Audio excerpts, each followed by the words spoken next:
لمثل هذا فليعمل العاملون لمثل هذا فليعمل العاملون. Avant de commencer donc ce livre, je dirais comme préambule, Inch'Allah Ta'ala, que, bon, deux ou trois choses. La première, c'est que on va rapporter donc des récits des pieux prédécesseurs. Et que ces récits-là ne sont pas soumis aux mêmes règles que le hadith en ce qui concerne l'authentification. Ni même aux mêmes règles que les récits des compagnons. Car les hadiths doivent être authentiques par rapport aux sahaba aussi, mais par rapport à ceux-là, ce ne sont que des savants, des pieux prédécesseurs, etc. Il n'y a pas, d'ailleurs, même si on voulait, c'est pas toujours qu'on arrive à savoir si c'est authentique ou si c'est pas authentique. D'ailleurs, même Cheikh Al-Albani rahimahullah a dit, Cheikh Al-Albani rahimahullah, il a dit dans un de ses livres, il a dit: je me suis permis de rapporter quelques récits et propos dont la chaîne de transmission comporte une faiblesse ou un inconnu, car ces récits ne sont pas considérés comme les hadiths attribués au prophète sallallahu alayhi wa sallam, qu'il est obligatoire d'adopter pour religion, et ils ne sont mentionnés que comme un témoignage. Ils ne sont mentionnés que comme un témoignage. Il a dit ça dans Mukhtasar al-Ulu, page 20. Mukhtasar al-Ulu, page 20. Contrairement, comme j'ai dit, aux récits rapportés des compagnons, qui sont quoi? Qui sont des preuves légales, selon la vie authentique des savants. Deuxième point, c'est qu'il ne faut rien adopter de ce qui est des récits des pieux prédécesseurs, mais qui s'opposent au Coran ou à la Sunna. Car tout propos ou acte contraire au Coran ou à la Sunna n'est pas considéré. Il n'est pas valide quel qu'en soit son auteur.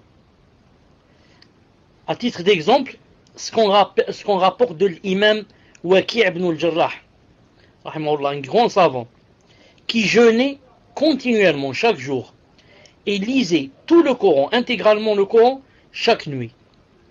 Et pourtant, l'imam Dahabi, rahimahullah, dans son livre Siyar, tome 9, page 143, qu'est-ce qu'il a dit à propos de ce que faisait ce grand savant, c'est-à-dire jeûner tous les jours et lisait chaque nuit, lisait tout le Coran. Qu'est-ce qu'il a dit? Dahabi, rahimahullah, il a dit: il est rapporté authentiquement que le prophète sallallahu alayhi wa sallam a interdit de jeûner continuellement et a interdit de réciter le Coran en moins de 3 jours.